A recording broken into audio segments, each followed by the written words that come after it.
everybody, what's going down? It's your girl Zaire. You know, I got something to say. And oh my gosh, today we have a special legend in the building. We're talking about CEO of Wreckshop Films and Wreckshop Records, excuse me. Give it up for the one, the only, D-Reck. Man, that's the best intro I ever had. Thank you. Thank you so much for the opportunity to interview you and to come on the Talk With Me podcast. Now, you've been in the game for more than 25 years, correct? Correct. So you have to tell me about your business, because you're not just involved in records, you're involved in film and philanthropy and reaching back to help those who want to propel forward in the same industry as you. So tell me about your story. Oh man, it's been, one thing I can say, it's been interesting, fun, you know what I'm saying, and just great. I've been blessed to work with a lot of great people, but yeah, I consider myself a serial entrepreneur. I mean, before I even got into the music business, I was always, you know, trying to open up businesses and stuff like that. So, and then it led me to music, which I'm passionate about, being creative. So that was right up my lane. And yeah, but I do other things as well, you know what I mean? The music, the films and entertainment stuff, but I also own some bail bond companies right now that I'm proud of. We kind of created like a franchise type scenario where we partnered up, you know, work with a lot of people. And I started with one, worked it myself, and now, you know, we have 9 locations. So I'm very proud of that, you know, do some other stuff with real estate, just trying to, you know, when you're an entrepreneur, you know, you don't kill nothing you don't eat. So you just gotta do what you gotta do. And that's what I've been doing. How did you whole life. Oh, go ahead. No, I said my whole life, yeah. How did you get started within the music industry? So I was in Atlanta. I was in grad school and I had a detail shop at first. That was my first business out there. And then I opened up a recording studio because I was kind of trying to rap a little bit, you know what I mean? Trying to do my little thing.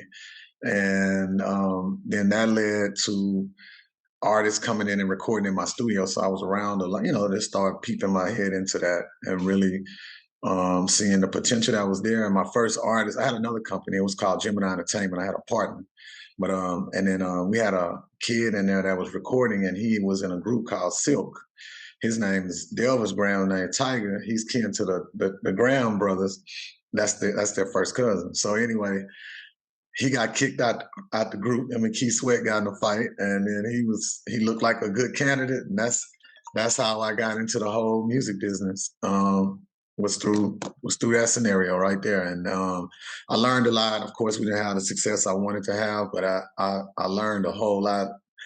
Lost a lot of money, but I learned. And at that time, I was coming back and forth from Houston, doing business and stuff, and that's when I got the screw bug bit me, and I started seeing all the potential that was there.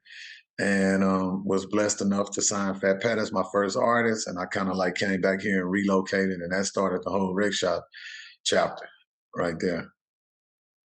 During that time, what did you see early on within these legends who we consider legends now? Like, what was that spark that you saw that not many people did see? Because they weren't looking at Houston like that. They thought we were similar to Louisiana. We're like, no, we different, bro. We different. I mean, I would like to say I have good vision sometimes, you know what I mean? But I fell so in love with it, and I really was passionate about doing the business. And at that particular time, like I said, I was in grad school, so I was all about numbers. And I came up with my own calculated formula, and I was like, if I can find an artist that can sell 10,000 units, then I can make this business model work. And you know, so that's what I was looking for. And when I saw the popularity that already existed within the screw movement and what Screw and them had done, and Pat and Kiki was the main catalyst for it at that time. And then I just fell in love with that situation. So I was happy to sign the artist. I was happy to be in the music business, but I was super passionate about spreading our culture. You know what I mean? Like, I knew then, you know what I mean? It was like right out the gate, number one, at the top, it's always been about this culture, this sound. So I knew that could grow. And people take it for granted now. They be like H-Town music, you know, they know the Slims, the Pauls, and the Syrup Sipping and the Slab. They know all that now. But it wasn't like that. And you know, I was speaking with Hannah earlier. I remember when we was like literally having to sell this, and nobody, including here, radio station, nobody would take that stuff serious. So we worked our ass off, man. I drove from one end of the state to the other state, steadily trying to, you know, sell that to get my record played. Tops Drop was my first record, and it was, you know, so and the amount of pushback that I got from people not wanting to accept it, that's what made me want to push it more. So at that point right there, I was like, man, we gonna do it for the culture. We ain't in New York. We don't get the love LA get. Even we wasn't even getting the love Atlanta got. So we gonna do it ourselves. And that's what brought on the films and everything else. It was always been about that. Like I felt like that was my calling. Talk to me more about your film work with Wreckshop Films and how did that start, and even what many people not know, even though we're going to get to talking about Dirty Third Part 2, but talk to me about 20 years before what So the business like. once again, it's crazy talking to you kids and stuff. I mean, real, because things y'all take for granted didn't exist. So now you see content everywhere. We on Zoom, on phone, we film. Back then, that wasn't the case. So when you put out a camera, you know, it was a lot more to it. And when I first landed and started pushing Pat, I did a concert at Chocolate Town, just on the other side of Houston.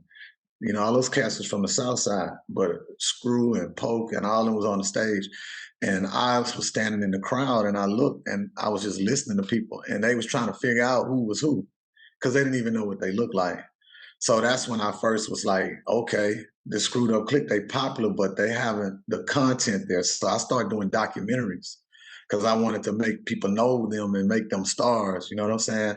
So that same concept carried over with me with my label when I was like, what can we do to separate ourselves from the pack, and how can I develop my artists? And I was like, if I do a film, and back then it wasn't hardly no films coming out, especially out of Houston, and we shot it on film, 16 millimeter film. But I had somebody laughing earlier today because you could buy the rolls of film for the cameras, or you could buy these clips, and the clips came from Hollywood, so they would be shooting stuff, and then they just cut the clips, and then but they sold them in big bundles. So that's what we shot on. You know, that's how hard. You know, and you had all this lighting, and it was a task for us to do it. And we only planned on doing a 20-minute short film, and then it ended up going to an hour, and then it ended up going where it was. And we really, just through God's blessings, like when it was time to edit it and pull it all together, it all kind of came together. I say kind of because you still can look at it now, and somebody's hat might be like this in one scene and like that the next scene, and shirts get swapped. You know, it wasn't, but we was having so much fun, and I think the energy was so good that it just, people liked it. So then we did another one, and we took a little step up. I had Greg Carter come in and help with that one, and we took a little step up. And then, you know what I mean? And then I kind of fell in love with that side of it too, because I like to write scripts, and that's my chance to express myself and that's me writing my verse, you know what I'm saying? So it's kind of like I get to, you know what I mean? You know, I try to keep some type of messaging under my stories and stuff. And it's always been the same thing, kind of based on my own life, trying to get out this mud, how you go legit, how do you come from nothing, and how do you clean up money, how you clean yourself up, you know what I mean? And that's what those films were about, and that's what I'm continuing my message to be right now, because it's like we as people have to grow and graduate. We can't, it's cool to be in the streets for a second, but you got to find your way out and grow and keep being great, because most guys that are street guys that do have success, they really could be successful at, and women, it could be successful at something else. We just be misapplying our skill set. So that's my message. And underneath the little glorification, you know what I mean? They got a little shooting and drug selling and stuff, but underneath that, I like to make sure we got some substance and stuff. So it's safe to say that you're street, right? In the Uh-huh. film. Yeah. Okay, okay. I was just wondering. Yeah. I was like, okay, this sounds familiar. So you're Yeah. street, Yeah. and like you said, it's all about that growth. not only as a person in real life, but you also show that within the character in Dirty Third Next Generation. For sure. My question is, why, after 20 years, why have a sequel? You know, why 20 years later? Well, okay, number one, this the threequel. Okay, Yeah, threequel. yeah, I'm saying because we did 1 and 2. The only reason why a lot of people don't talk about 2 as much is because I, Lionsgate, I sold that film to Lionsgate and it went through a different distribution pattern. But regardless, here nor there, the reason for it now is first thing first, business got to make sense. So the whole point of putting out independent films, a lot of those things didn't make sense, like in terms of having a chance to recoup your money or make it back. But now with the streaming platforms that we have and all of the different ways now that we can monetize our content, that made that possible again. Secondly, our music scene is at a great point in time. We have so many great artists and so much good energy out here right now. So it made sense. And then thirdly, like I call this project the great collaboration. And I want to give a shout out to my partners. You know what I mean? I couldn't have done this without them. I partnered up with my partner, King Noah. He got a company called Seven Kings. He got artists, Fat doing a lot of stuff out here.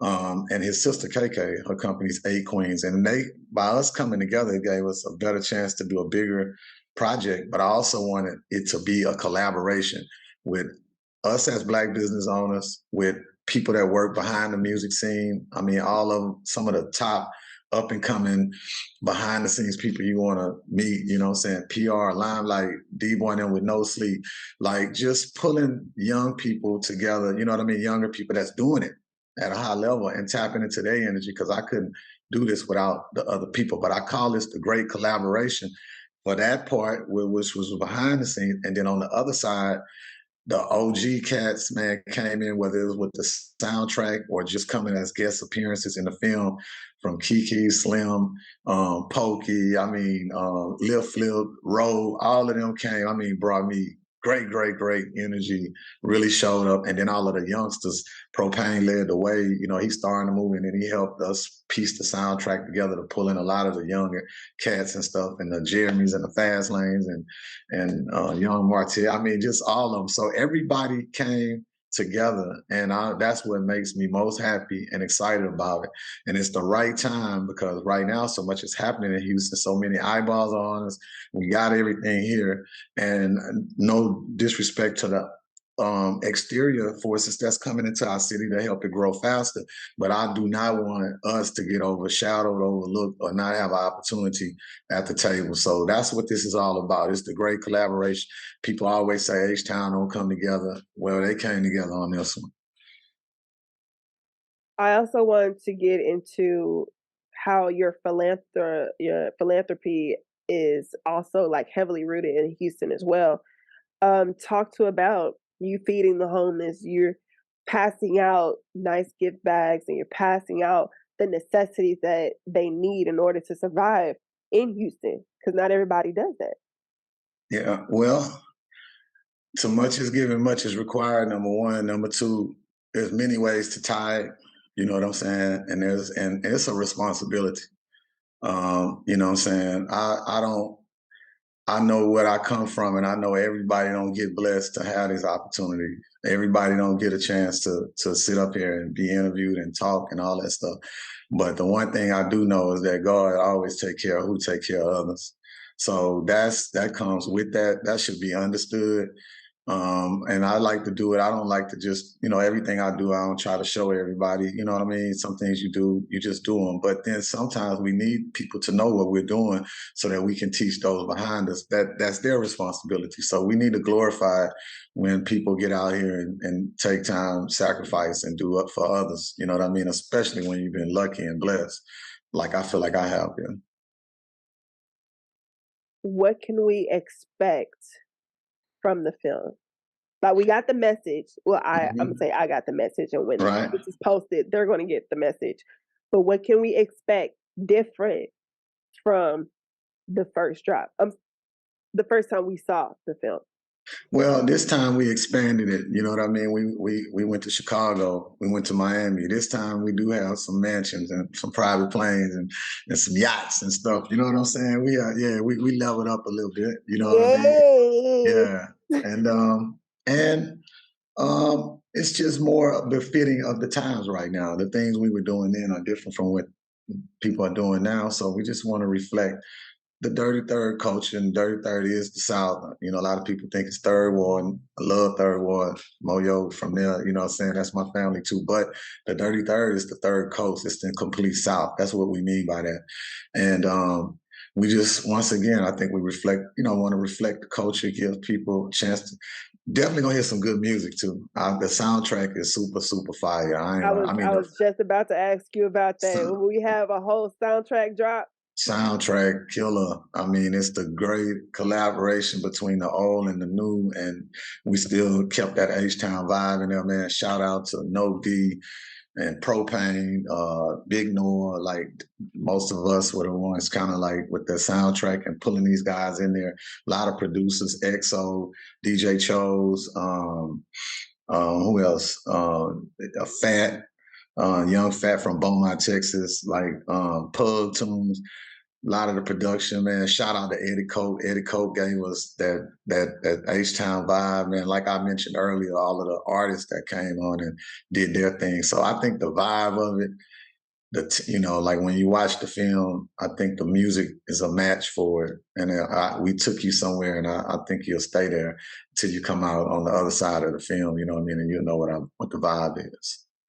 And you also have NAACP nominated actor Clifton Powell, and you also have comedian Chico Bean. Correct. Now, what roles do they play in the film that we need to watch for? Are they the protagonists? They're the antagonists? Because I can't tell you all that now. You gotta see some of that tomorrow night. You know what I I got mean? you. Know, Yeah, I got they you. in there though. They Okay. in there. They in there. Yeah. But how did you get in contact with these two powerhouses? Man, shout out to KK, my business partner. You know what I'm saying? KK really made that happen. She went out, she really, really jumped out there and kind of pulled those pieces together. And I'm glad they did, because they came, like I said, with great energy. And, they've been supporting it. They were supporting it then, and they're still supporting it. Yeah, it's been good. They've been a blessing to the situation. And one last question.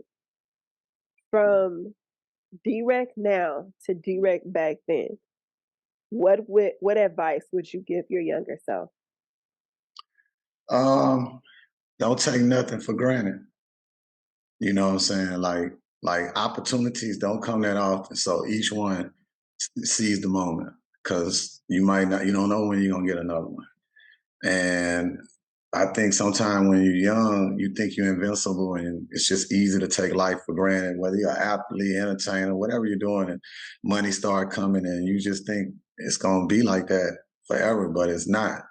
And the last thing you want to do is feel like you didn't give it your all. So, you know what I mean? So, I worked my tail out back then. I did, but I just know I could have been took it a little bit more serious, a little bit more, been on top of my business just a little bit more. Even though other people say I was, I know I could have done better. And so, like now going forward, I try not to leave nothing on the field. You know what I mean? Like this project right here, I can hold my head up about it. I don't care who like it or who don't, to be honest. That's because I'm not gonna feel like it wasn't because I didn't give my all. You know what I mean? Like I have not been attentive to any of this, and it's been hard for me to kind of take my hands off. And that's all because in life you grow, and then you start seeing the moment, you know what I mean? And for me, I'm being real. Thank God I can retire when I get ready, and who knows when I might want to. So I don't have a lot of time.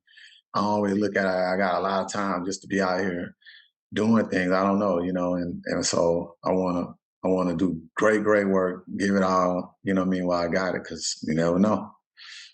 Man, I'm giving you your flowers now. Thank Because you you. have put in that work, especially in the city of Houston. You are definitely a legend amongst legends. Well, thank you so much. That means a lot. And I want to thank you so much for coming to the Talk With Me podcast. Anything you need from me, then let me know. And I got Gotcha. you. Thank you. That's how I go. Thank you so much.